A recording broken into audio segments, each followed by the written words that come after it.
LA 침례교회 주일 오전 예배에 함께 참석하신 모든 분들을 주님의 이름으로 환영합니다. 오늘 성도님들과 함께 나누기 원하는 말씀은 요한복음 3장 14절로 21절까지 있는 말씀입니다. 우리가 잘 아는 우리 예수님께서 니고데모와 대화하시는 내용 가운데 있는 우리 본문의 말씀입니다. 요한복음 3장 14절로 21절까지의 말씀을 읽고 계속해서 우리 하나님의 마음 알기 네 번째 시간을 성도님들과 함께 나누도록 하겠습니다. 제가 하나님의 말씀을 받들어 읽겠습니다. 요한복음 3장 14절로 21절까지 있는 말씀입니다. 모세가 광야에서 뱀을 든 것 같이 사람의 아들도 반드시 들려야 하리니 이것은 누구든지 그를 믿는 자는 멸망하지 않고 영원한 생명을 얻게 하려 함이니라. 하나님께서 세상을 이처럼 사랑하사 자신의 독생자를 주셨으니 이것은 누구든지 그를 믿는 자는 멸망하지 않고 영존하는 생명을 얻게 하려 하심이라. 하나님께서 자신의 아들을 세상에 보내신 것은 세상을 정죄하려 하심이 아니요 그를 통해 세상을 구원하려 하심이라. 그를 믿는 자는 정죄를 받지 아니하거니와 믿지 않는 자는 하나님의 독생자의 이름을 믿지 아니하였으므로 이미 정죄를 받았느니라. 그 정죄는 이것이니 곧 빛이 세상에 왔으되 사람들이 자기 행위가 악함으로 빛보다 어둠을 더 사랑한 것이니라. 이는 악을 행하는 자마다 자기 행위를 책망받을까 염려하여 빛을 미워하고 또 빛으로 나오지 아니하기 때문이라. 그러나 진리를 행하는 자는 빛으로 나오나니 이것은 자기 행위가 하나님 안에서 이루어졌음을 나타내려 함이라 하시니라. 우리 예수님께서 하신 말씀, 우리 요한복음 3장 14절로부터 21절까지 있는 말씀을 통해서 오늘 하나님의 마음 알기 네 번째 시간을 함께 성도님들과 나누겠습니다. 말씀을 위해서 잠시 기도하겠습니다. 살아계신 아버지 하나님 감사합니다. 오늘 또 사랑하는 성도들을 한자리에 불러 모으셔서 하나님 앞에 마땅한 하나님께서 받으실 예배를 영 가운데 진리로 드릴 수 있도록 선대해 주신 것을 이 시간 다시 한번 감사드립니다. 하나님, 우리가 예배를 드리는 과정 가운데 하나님의 말씀을 듣는 이 시간이 참 얼마나 귀하고 복된지요. 다시 한번 우리의 마음을 넓게 열게 주님 도와주셔서 하나님의 말씀이 참 우리가 앞서 나누었던 말씀처럼 하나님께서 바라보시는 옥토와 같은 마음밭이 되어서 참 30배, 60배, 100배 풍성한 결실을 우리의 삶에 맺는 그런 결과들이 있을 수 있도록 이 말씀을 축복하시기 원합니다. 성령 하나님께서 소정을 주장하셔서 성도들의 일상 속에 또 성도들의 삶 가운데 꼭 필요한 말씀들이 이 아침에 들려질 수 있도록 사용하시기를 다시 한번 간절히 바라오며 예수님의 귀하신 이름으로 기도했습니다. 아멘. 자리에 앉으십시오. 우리 하나님의 마음 알기라는 제목으로 여러 가지 성경 말씀을 통해서 하나님께서 어떤 마음을 가지고 계시는지 다양한 각도에서 저희들이 함께 살펴보고 있습니다. 첫 번째 시간에 우리 하나님께서 보시는 사람의 네 가지 마음 상태에 대해서 함께 살펴보았습니다. 우리 길가, 돌밭, 가시나무 그리고 옥토라는 서로 다른 형태의 마음밭을 예수님께서 친히 설명하시면서 씨, 하나님의 말씀이 떨어졌을 때 그 씨를 받아들이는 마음 상태에 어떤 장애물들이 존재한다는 것을 우리가 첫 번째 시간에 함께 살펴보았습니다. 여러 가지 것들이 있겠지만 이 길가라는 것은 분주함을 묘사하는 것이고 돌밭이라는 것은 완고함 그리고 가시나무는 염려, 이 세상 것들에 대한 걱정들을 설명한다고 제가 말씀을 드렸습니다. 그리고 옥토는 하나님께서 모든 사람들이 갖기 원하시는 그리고 우리 믿는 그리스도인들도 간절히 열망해야 하는 마음 상태라고 말씀드렸습니다. 씨가 뿌려지는 대로 그 씨가 뿌리를 내리고 풍성한 열매를 맺을 수 있는 그런 마음 상태인 것을 성경이 말씀하는 것을 우리가 첫째 시간에 함께 살펴보았습니다. 우리 두 번째 시간에는 보이는 것과 보이지 않는 것들이 존재한다라는 것을 말씀드렸어요. 많은 사람들이 보이는 것에 의존해서 생각하고 판단하고 결정해서 행동을 합니다. 그러나 그 이면에 보이지 않는 것들이 존재한다라는 것을 우리 성경이 말씀하고 있음을 분명히 우리가 함께 말씀을 통해서 나누었습니다.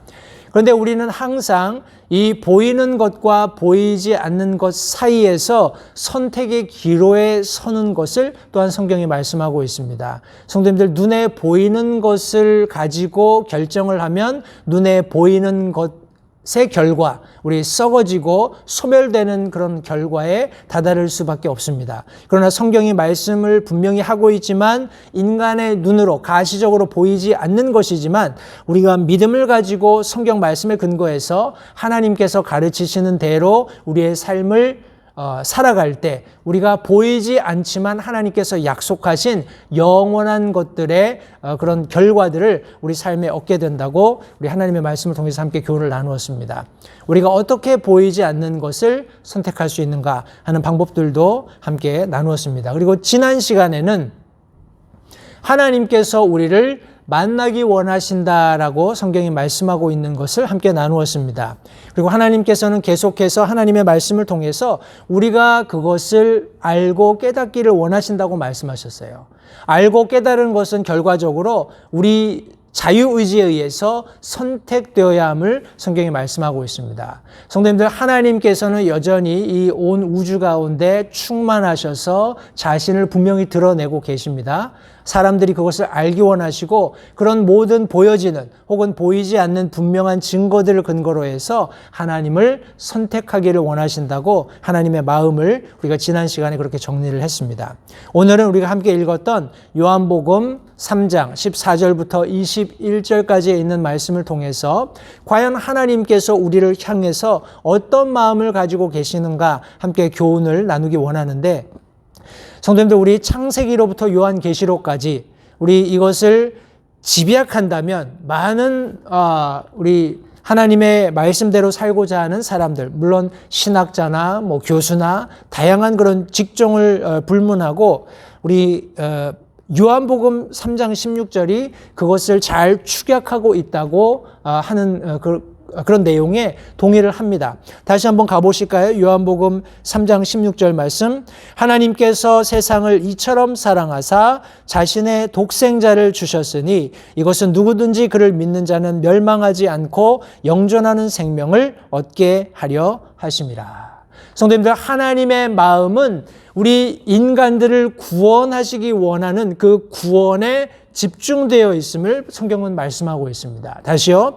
창세기로부터 요한계시록까지 이 모든 말씀을 우리가 집약컨대 우리 엑기스처럼 우리 성경 전체를 한 단어로 표현한다면 하나님께서 인간을 구원하시기 원한다라는 그런 내용으로 집약할 수 있습니다. 그런 내용과 관련해서 오늘 본문의 말씀이 몇 가지 중요한 내용을 우리에게 전달해 주고 있는데 바로 그것이 하나님의 구원 방법입니다. 하나님의 구원 방법이에요. 우리 여기 14절 말씀해 보시면 모세가 광야에서 뱀을 든 것 같이 사람의 아들도 반드시 들려야 하리라 라고 말씀하고 있습니다.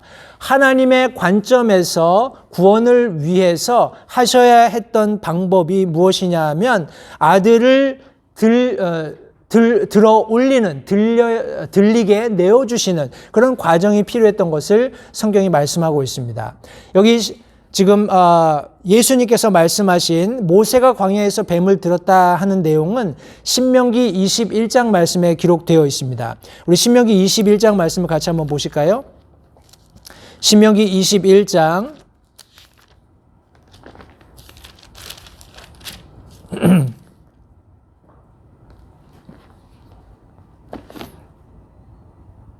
죄송합니다. 민수기입니다. 민수기 21장 말씀에 우리 이스라엘 백성들이 광야에서 모세와 하나님과 모세를 대적하는 일이 있었어요. 그렇게 해서 하나님께서 백성들 사이에 불뱀을 보내십니다. 우리 6절 말씀에 보니까 주께서 불뱀들을 백성 가운데로 보내어 백성을 물게 하심으로 이스라엘의 많은 사람이 죽었다라고 말씀하고 있습니다. 그때 이스라엘 백성들이 회개를 하게 되지요. 7절 말씀에 우리가 주와 당신을 대적하여 말함으로 죄를 지었사오니 하면서 우리 그들이 했던 행동들 우리 4절 5절 말씀을 축약하고 있습니다. 여기 백성이 호르산에서 이동해서 홍해길로 에돔 땅을 돌아가려 했지만 그 길로 인해서 백성의 혼이 심히 낙담했다라고 말씀하고 있습니다. 굉장히 가는 길이 험하고 거칠었던 것을 지금 여기 설명하고 있어요. 그때 백성들이 하나님과 모세를 대적해서 어찌하여 너희가 우리를 이집트에서 데리고 올라와 광야에서 죽게 하느냐 라고 원망합니다. 그러면서 거기에는 빵도 없고 물도 없다. 우리 혼이 이 푸석푸석한 빵을 싫어한다 하면서 하나님의 공급하심을 지금 평가절하하면서 비난하고 원망하고 불평하는 내용을 여기 성경에 말씀하고 있습니다. 그때 하나님께서 그들을 구원하시기 위한 방법으로 민수기 21장 8절 말씀에 보시면 우리 모세의 기도에 응답하시는 하나님의 말씀이 거기 기록되어 있습니다.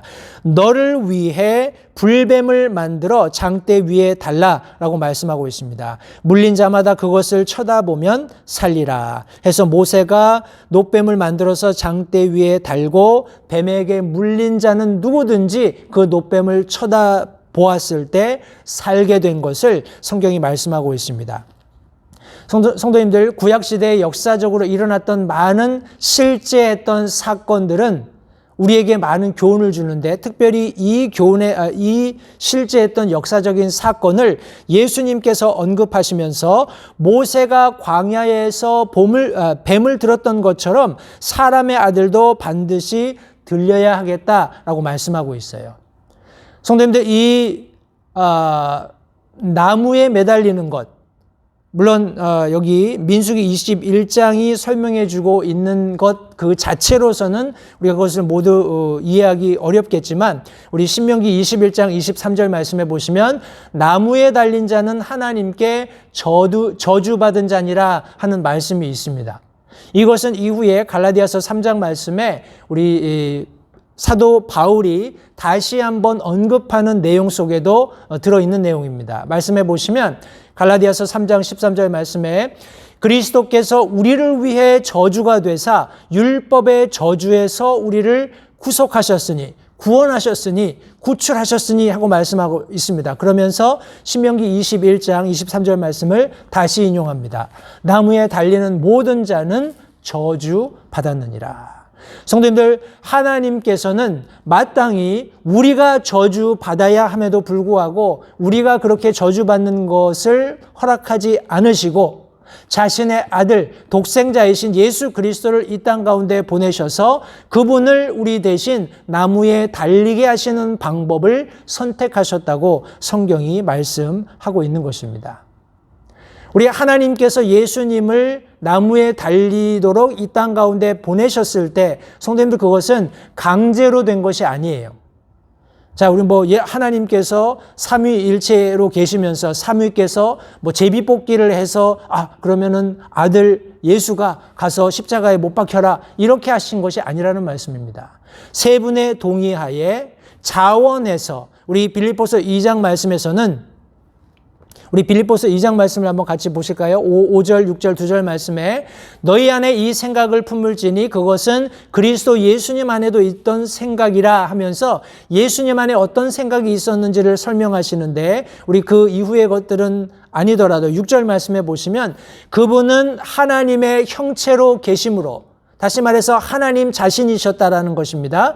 하나님과 동등함을 강탈로 여기지 아니하셨으나라고 말씀하고 있습니다. 하나님 자신이었어요. 하나님의 삶 위로서 1등, 2등, 3등이 아니라 동일하게 세계의 위로 계시지만은 하나님 자신으로서 내가 하나님이다라고 자신을 이렇게 언급하는 부분에 있어서 하등 아무런 지장이 없는 그런 분이셨던 것을 분명히 말씀하고 있습니다. 그러나 이후의 말씀을 통해서 예수님께서 스스로 선택적으로 자원하여서 그런 길을 선택하시고 그렇게 나무에 달려서 피를 흘리시고 우리의 죄를 대속하는 그런 방법을 선택하셨다고 성경이 말씀하고 있는 것입니다. 자발적으로 되어진 예수 그리스도의 헌신으로 되어진 구원의 방법을 하나님께서 선택하신 것을 성경이 말씀하고 있는 것입니다.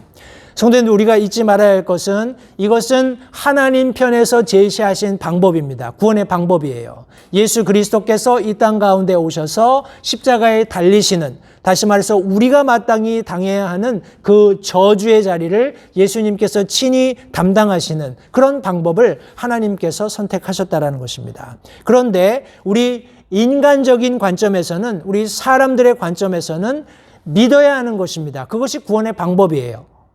하나님께서는 이미 그 일을 성취하셨습니다. 그리고 모든 사람들에게 그 구원을 받을 수 있는 방법을 분명히 설명하셨고 그 길을 열어놓으셨어요. 여기 성경 말씀해 보시면 우리가 확인할 수 있는 대로 15절, 16절 계속해서 누구든지 설명하고 있습니다. 아무도 제약이 없다라는 것을 분명히 밝혀주고 있습니다. 요한복음 3장 16절 말씀도 하나님께서 세상을 이처럼 사랑하사 자신의 독생자를 주셨으니 이미 완료되었고 지속된 영향력을 사람들에게 끼치고 있는 것이지요. 이것은 누구든지 그를 믿는 자는 멸망하지 않고 영존하는 생명을 얻게 하려 하심이다 라고 말씀하고 있습니다. 누구든지 이 구원의 방법에 대해서 예외가 될 사람은 없다라는 것을 분명히 설명해 주고 계십니다. 해서 로마서 10장 13절 말씀은 누구든지 주의 이름을 부르는 자는 구원을 받으리라 라고 분명히 단언하셨습니다. 누구든지 남녀노소 물론 대소, 우리 요한계시록에 나오는 표현처럼 그 누구라도 예외 없이 누구든지 주의 이름을 부르는 자, 주의 이름을 구하는 자, 하나님 앞에 이 구원의 방법, 하나님께서 제시하신 방법대로 나오는 모든 자는 구원을 받겠다라고 분명히 말씀해 주고 계시는 것입니다. 성도님들, 하나님의 마음은 인류를 구원하기 위한 계획에 집중되어 있습니다. 하나님께서는 그 인류를 구원하는 방법으로 자신의 아들을 높이 드는 방법을 선택하셨어요.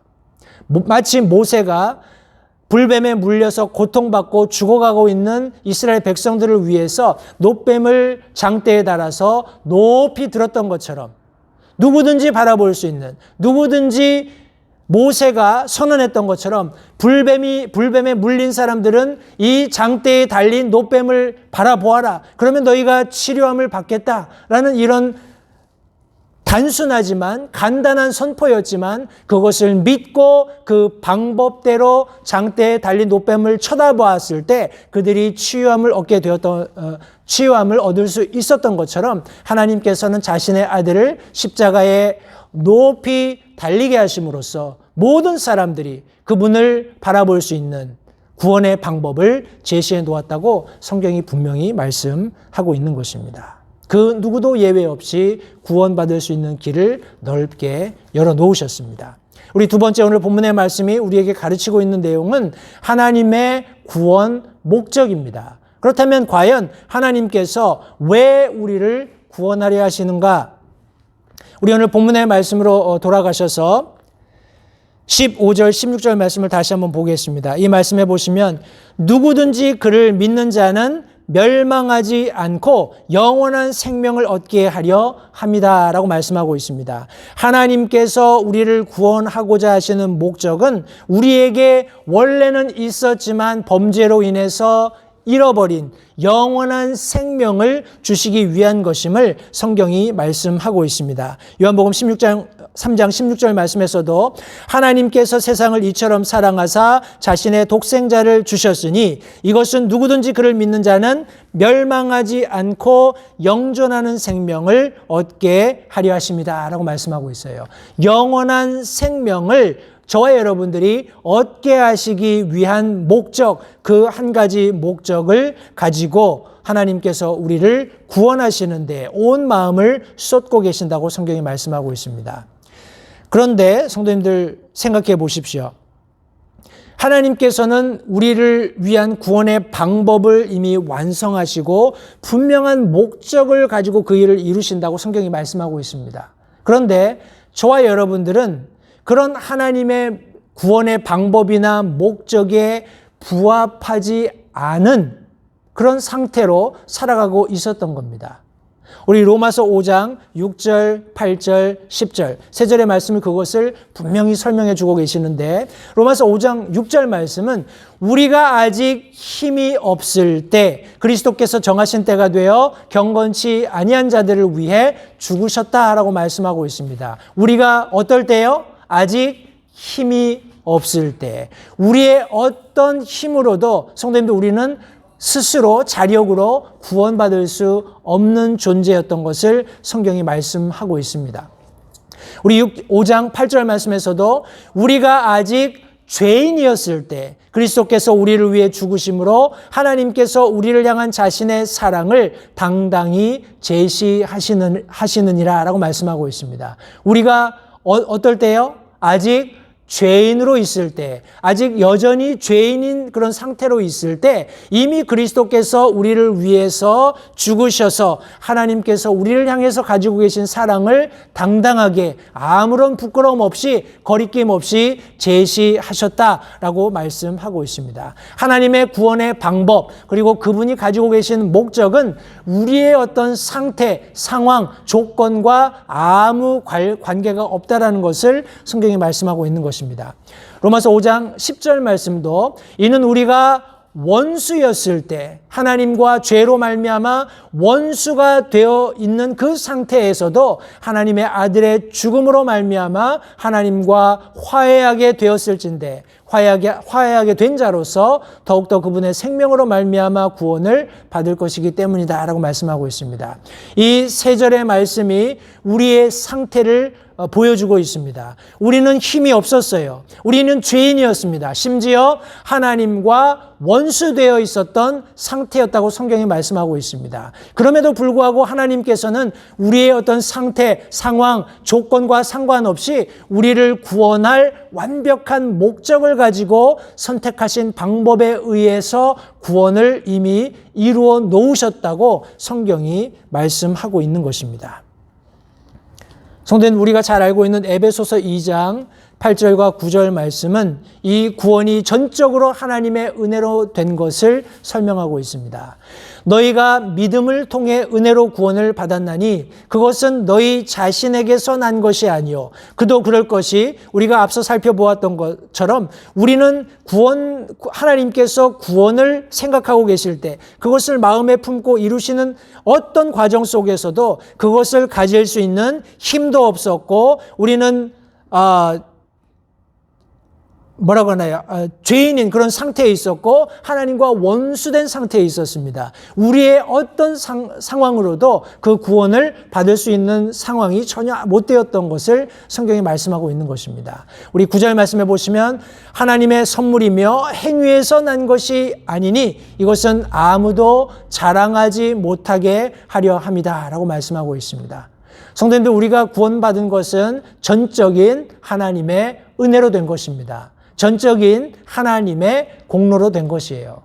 그분이 선택한 방법, 그분이 가지고 계셨던 목적에 의해서 그것을 이루셨고 우리는 값없이 그분의 이루신 구원을 믿는 믿음을 가지고 구원 얻게 된 것을 성경이 말씀하고 있는 것입니다.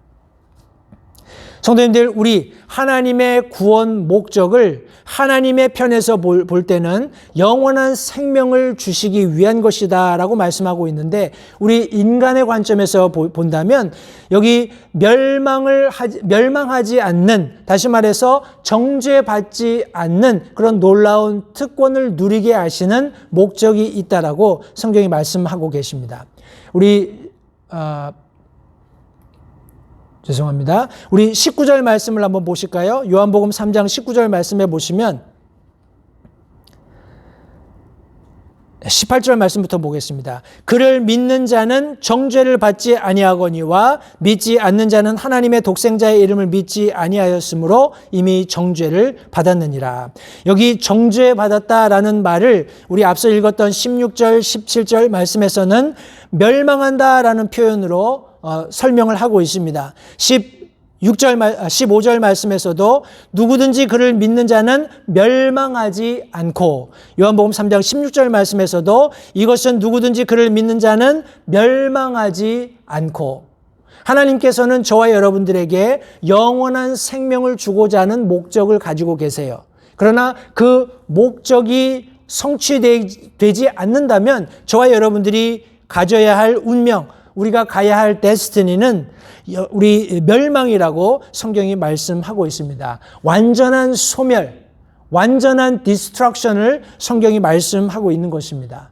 죽어서 영원한 불못에 떨어짐으로써 하나님과 어떠한 관계도 더 이상 유지할 수 없는, 구할 수 없는 그런 죽음을 맞이하게 되는 것, 영원한 죽음을 맞이하게 되는, 영원한 분리를 맞이하게 되는 그런 멸망을 성경이 말씀하고 있는 것입니다. 저와 여러분의 입장에서, 우리 인간의 관점에서 하나님께서 우리를 구원하시는 목적은 우리가 그와 같은 멸망을 받지 않게, 우리가 그와 같은 정죄에 이르지 않게 하시기 원하신다라는 것을 성경이 말씀하고 있는 것입니다. 우리 로마서 8장 1, 2절 말씀에 의하면 그러므로 이제 그리스도 예수님 안에 있는 자들에게는 정죄함이 없나니 라고 말씀하고 있습니다. 그 이유로 우리가 육신을 따라 걷지 않고 성령을 따라 걸을 수 있게 되는 거예요. 그리스도 예수님 안에서 생명의 성령의 법이 죄와 사망의 법에서 저와 여러분들을 해방시켰기 때문에 그렇습니다. 성도님들, 하나님의 구원의 목적을 다시 한번 우리 확인해 보시기 바라요. 하나님께서는 분명히 저와 여러분들에게 영원한 생명, 영존하는 생명, 불멸의 생명을 다시금 회복시켜 주시기를 원하신다고 성경은 말씀하고 있습니다. 이것은 우리의 상태와 하등 관계가 없습니다. 도리어 저와 여러분들은 멸망하고 완전한 소멸을 경험해야만 하는 그런 끔찍한 죄인의 자리에 있었던 것을 성경이 말씀하고 있습니다. 저와 여러분들이 그곳으로부터 구출되는 것, 그곳으로부터 자유함을 얻는 것이 하나님의 구원의 목적이었음을 다시 한번 기억하시기 바랍니다.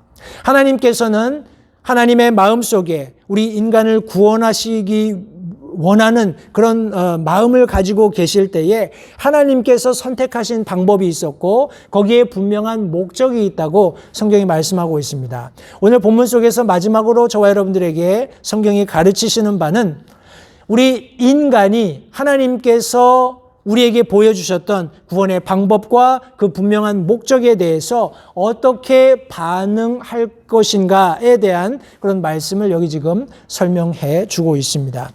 우리 19절부터 제가 마지막 절까지 말씀을 읽겠습니다.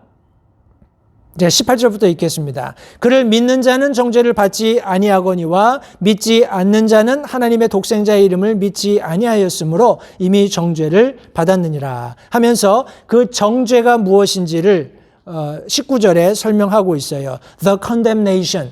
과연 그 정죄가 무엇이냐? 그 정죄는 이것이니 곧 빛이 세상에 왔으되 사람들이 자기 행위가 악함으로 빛보다 어두움을 더 사랑한 것이니라. 이는 악을 행하는 자마다 자기 행위를 책망받을까 염려하여 빛을 미워하고 또 빛으로 나오지 아니하기 때문이라. 그러나 진리를 행하는 자는 빛으로 나오나니 이것은 자기 행위가 하나님 안에서 이루어졌음을 나타내려 함이라 라고 예수님께서 말씀하셨습니다. 성도님들, 여기 말씀해 보시면 우리 인간의 행위, 자신의 행위에 대해서 우리 어떻게 사람들이 반응하는지를 두 가지로 설명하고 있습니다. 다시 20절 말씀해 보시면 악을 행하는 자마다 자기 행위를 책망받을까 염려하여 빛을 미워하고 또 빛으로 나오지 않는다라고 말씀하고 있어요. 여기 말씀해 보시면 계속해서 우리 18절부터 계속 이어지는 말씀 속에 악과 진리를 비교하고 있습니다. 악과 진리를 비교하고 있어요. 방금 우리가 읽었던 20절 말씀에서도 악을 행하는 자마다 책망받을까 하여 빛을 미워하고 빛으로 나오지 않는다. 우리 21절 말씀은 진리를 행하는 자는 말씀하고 있죠. 다시 말해서 악을 행하는 자와 진리를 행하는 자를 비교하고 있습니다. 악과 진리를 비교하고 있어요. 우리가 친근한 단어로 우리가 바꾼다면 우리 보십시오. 악이 있고 악이 있고 진리가 있습니다. 우리가 알고 있는 진리의 반대가 뭐죠? 비진리죠. 그러니까 비진리와 진리의 대립이라고 볼 수도 있는 거예요. 우리가 알고 있는 악의 반대는 무엇입니까?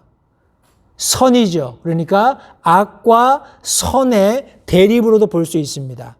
진리와 비진리의 대립이라고 말할 수도 있고 사실과 거짓의 대립이라고도 말할 수 있습니다. 성도님들, 사람들이 점점 구원받기 힘들어지는 이유는 하나님의 구원 방법이 훼손되었기 때문이 아닙니다. 하나님의 구원 목적이 변질되었기 때문이 아니에요. 이 사실들을 사람들에게 마땅히 전달해 주어야 하는 하나님께서 위임해 놓으신 하나님의 불변하고 영원하신 말씀이 또 그리고 그 말씀을 가르쳐야 하는 사람들이 변질되고 있기 때문에 그렇습니다. 하나님 자신은 변하시지 않으시죠. 불변하십니다. 하나님은 영원하시고 진리이시며 그 자체로서 성경 말씀처럼 빛으로 계시면서 어둠을 밝히시는 분이세요. 그분의 구원의 방법, 구원의 목적 불변합니다. 그런데 사람들은 점점 그 구원에 반응하는 방법을 달리하고 있어요. 왜냐하면 사람들 속에 있는 죄의 본성이 계속해서 그것을 변질시키기 때문에 그렇습니다. 악과 선이 대립하게 된 거예요. 진리와 비진리가 대립하게 된 것입니다. 사실과 팩트와 우리 흔히 얘기하는 뭡니까? 우리 가짜뉴스, 페이크 이것들이 대립하고 있는 거예요. 성도님들, 사람들이 사실을 사실대로 받아들이고 그것을 자신의 그런 어떤 상태와 결부시켜서 자신이 죄인인 것을 깨닫게 되는 그런 일련의 과정 속에 하나님께서는 하등의 어떤 변질이나 왜곡도 없이 분명히 구원의 방법과 목적을 제시하고 계십니다. 그런데 왜 사람들이 거기에 적절히 반응하지 못할까요? 많은 사람들이 성경 말씀에 의하면 악을 여전히 행하고 있고 그들의 습성이 그것을 방해하고 있다. 여기 성경 말씀에 보시면 빛을 미워하고 빛으로 나오지 않는다라고 분명히 말씀하고 있습니다. 왜냐하면 자신들의 행위가 부정하기 때문에 악을 행하는 것을 스스로 자신의 양심이 그것을 가르치고 있기 때문에 책망받을까 염려해서 빛을 미워하고 빛으로 나오지도 않는다고 말씀하고 있습니다. 우리 인간은 그런 존재입니다. 에베소서 2장 2절 3절 말씀에 분명히 그것을 말씀하고 있습니다. 우리가 앞서 살펴보았던 에베소서 2장 8절 9절 말씀은 우리의 구원이 행위로 된 것이 아니고 전적인 하나님의 은혜로 되었고 선물이기 때문에 우리가 자랑할 수 없다라고 말씀하셨는데 우리 2장 상반부에 보시면 우리가 과거에 어떤 상태로 이 세상에 존재했었는지를 분명히 말씀합니다. 지나간 때에는 구원받기 이전 우리가 세상에 있으면서 육신의 정욕을 따르는 그런 악을 행하는 자의 본질을 가지고 살아갔을 때 그때에는 너희가 그것들 가운데서 이 세상의 행로를 따라 걸으며 공중의 권세 잡은 통치자 곧 지금 불순종하는 자녀들 가운데서 활동하는 영 즉 마귀 사탄을 따라 걸었다라고 말씀하시면서 지나간 때에는 우리도 다 그들 가운데서 우리 육신의 욕심 안에서 생활하며 육신과 생각의 욕망을 이루어 다른 사람들과 같이 어떻다고요? 본래 근본적으로 본질적으로 진노의 자녀들이었다라고 말씀하고 있습니다. 하나님의 진노로 말미암아서 멸망되고 소멸될 수밖에 없는 이미 정죄받은 상태로서 존재하고 있었던 것을 성경이 말씀하고 있는 것입니다. 성도님들, 그런데 우리가 그와 반면에 우리 악을 행하는 자들이 존재하는 반면에 우리 빛을 행하는 진리 가운데 거하는 자들이 있다라고 성경이 또한 말씀하고 있습니다.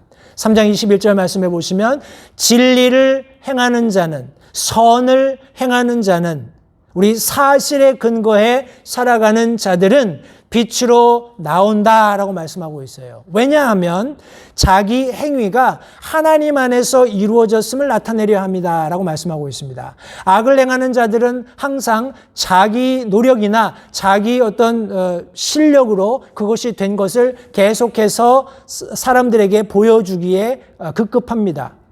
악으로 그것을 덮을 수밖에 없겠죠. 그러나 여기 성경 말씀에 진리를 행하는 자들, 우리 선을 행하는 데 힘쓰는 사람들, 사실에 근거해서 살아가는 사람들은 계속해서 빛으로 나온다라는 것입니다. 자신 가운데 있는 어두움들을 다 제거해내는 과정을 거치면서 빛으로 나온다는 거예요. 그렇게 할 수 있는 것은 유일하게 하나님께서 나와 함께 계시면서 그런 삶을 살도록 가르치셨기 때문이라는 것을 빛 가운데 오며 드러내는 것을 우리 성경이 분명히 말씀하고 있는 것입니다. 성도님들, 저와 여러분들은 그리스도인으로서 구원받은 이후에 구원받는데도 과정이 필요하지 않겠습니까? 하나님의 진리의 말씀이 들려졌을 때 성도님들, 많은 사람들이 거기서 고민하게 됩니다. 과연 내가 정말 성경이 말씀하시는 우리 복음 전도자가 전해준 대로 모든 사람이 죄인이라고 했는데 과연 내가 그런 죄인인가? 자기 자신을 되돌아보면서 가령 자기가 지은 죄들을 하나님 앞에 실토하는 것에 거리낌을 느끼게 되면 성도님들, 그 복음을 거절하고 어둠 속으로 다시 되돌아간다라는 거예요. 왜요? 자기 행위가 책망받는 것이 두렵기 때문에 빛을 떠나고 빛을 싫어하고 하나님의 말씀을 거절하고 하나님의 말씀이 가르치는 진리를 거절하고 우리 다시 비진리로, 악으로, 거짓으로 되돌아가게 된다고 성경이 말씀하고 있는 것입니다. 성도님들, 요한복음 17장 17절 말씀은 이렇게 말씀하십니다. 아버지의 진리로 그들을 거룩히 구별하옵소서. 아버지의 말씀은 진리니이다. 성도님들, 진리를 행하는 자가 하나님 안에서 자기 모든 행위가 이루어졌음을 나타내기 위해서 우리 빛으로 나온다라고 말씀하고 있는데, 이 진리를 행한다라는 것은 즉 하나님의 말씀대로 살아감을 성경이 말씀하고 있는 것입니다. 방금 읽었던 요한복음 17장 17절이 그렇게 말씀하고 있죠. 저와 여러분들이 거룩함을 입을 수 있는, 하나님께서 창조하신 목적대로의 삶을 살아갈 수 있는 유일한 이유는 하나님의 말씀 가운데 거하는 것입니다. 그 말씀대로 살아가야 하나님께서 하나님께서 목적하신 그 삶을 이룰 수 있게 된다는 사실을 잊지 마시기 바라요. 복음이 전해졌을 때, 복음이 들려졌을 때 그 복음을 하나님의 말씀으로 받고 내 자신을 그 말씀에 비추어서 더럽고 추악한 죄를 하나님께 아뢰는, 용서를 구하는, 회개하는 그런 과정이 있어야지만 하나님께서 이루신 분명한 구원의 방법과 목적이 성취되는 것입니다. 저와 여러분들은 항상 선택의 기로에 있게 된다는 사실을 성도님들 잊지 마시기 바라요. 그러나 약속도 있습니다. 요한복음 1장 12절 말씀은 그분을 받아들이는 자, 그분을 진리로 받아들이는 자, 그분을 선으로 받아들이는 자, 그분을 사실로 받아들이는 자들은, 그분의 이름을 믿는 자들은 다 하나님의 아들이 되는 권능을 그분께서 주셨다라고 말씀하고 있습니다. 성도님들, 구원의 길은 넓게 열려 있습니다. 왜요? 하나님께서 우리를 구원하시기 위해서 가지고 계셨던 방법이 이미 성취되었기 때문에 그렇습니다. 그분이 가지신 구원에 대한 목적도 이미 세틀되었어요. 이미 확정되었습니다. 우리의 반응만 남아 있는 겁니다. 성도님들, 감사하게도 저와 여러분들은 우리가 하나님의 구원의 방법과 구원의 목적을 접하게 되었을 때, 하나님의 말씀을 통해서 소개받게 되었을 때, 그것이 나를 위한 것이고 그것이 하나님의 전적인 은혜로 된 것임을 깨닫게 되었고, 그것을 믿는 믿음을 가지고 하나님 앞에 반응함으로써 구원 얻게 되었습니다. 그러나 세상은 여전히 혼돈 가운데 있습니다. 왜요? 진리와 비진리가 혼동 상태에 있기 때문에 그렇습니다. 선과 악의 구분이 지금 애매해지고 있기 때문에 그래요. 사실과 거짓이 난무하고 있기 때문에 그렇습니다. 이런 시대를 살아가는 저와 여러분들에게 다시 한번 성경은 말씀합니다. 하나님의 마음은 인간을 구원하기 위한 것에 집중되어 있다고 가르치고 있습니다. 하나님의 구원의 방법은 이미 성취되었습니다. 예수 그리스도께서 2000년 전에 갈보리 언덕에서 십자가 위에 매어 달리심으로써 누구든지 그분을 바라보는 자들이 구원 얻을 수 있는 분명한 방법을 제시해 놓으셨어요. 그분의 목적은 저와 여러분들에게 영원한 생명을 주시는 것입니다. 우리의 입장에서 멸망하지 않는, 정죄함에 이르지 않는 그것을 우리에게 성취하시기 원해서 분명한 목적을 성취하셨다고 성경이 말씀하고 있습니다. 저와 여러분들에게 남아있는 것은 그에 부합하는 적절한 반응입니다. 진리에 하나님께서 이루신 선과 그분께서 말씀하고 계시는 진리에 우리가 어떻게 반응하느냐가 우리의 구원을 판가름하는 중요한 시금석이 된다는 사실을 다시 한번 기억하시면서 성도님들 먼저는 우리가 받은 구원에 대해서 감사하시기 바랍니다. 하나님께서 이루신 놀라운 구원, 값없이 은혜로 거저받게 하시는 이 놀라운 구원을 우리가 받게 되었음을 성도님들 매일 매순간 감사하시고 그것으로 인해서 감격하실 수 있게 되기를 바랍니다. 더 나아가서 이 세상에 아직 많은 사람들이 이 구원에 대해서 올바른 반응을 보이지 못하고 있다는 것도 기억하시기 바라요. 왜요? 선과 악이 공존하기 때문에, 진리와 비진리가 충돌하고 있기 때문에, 또 사실과 거짓이 지금 마구 섞여서 혼돈 가운데 있기 때문에 그렇습니다. 저와 여러분들은 선을 알고 있지요. 저와 여러분들은 진리를 알고 있습니다. 저와 여러분들은 사실이 무엇인지 분명히 알고 있습니다. 우리가 이 진리의 말씀을 가지고 나가서 저들에게 복음을 전할 때 그들이 합당한, 분명한, 구원받기에 적합한 그런 반응을 보일 수 있게 될 것입니다. 우리의 구원에 감사하면서 더 나아가서 복음 전도에 힘쓰는 우리 모든 LH 침례교회 성도님들이 되시기를 바랍니다. 기도하겠습니다.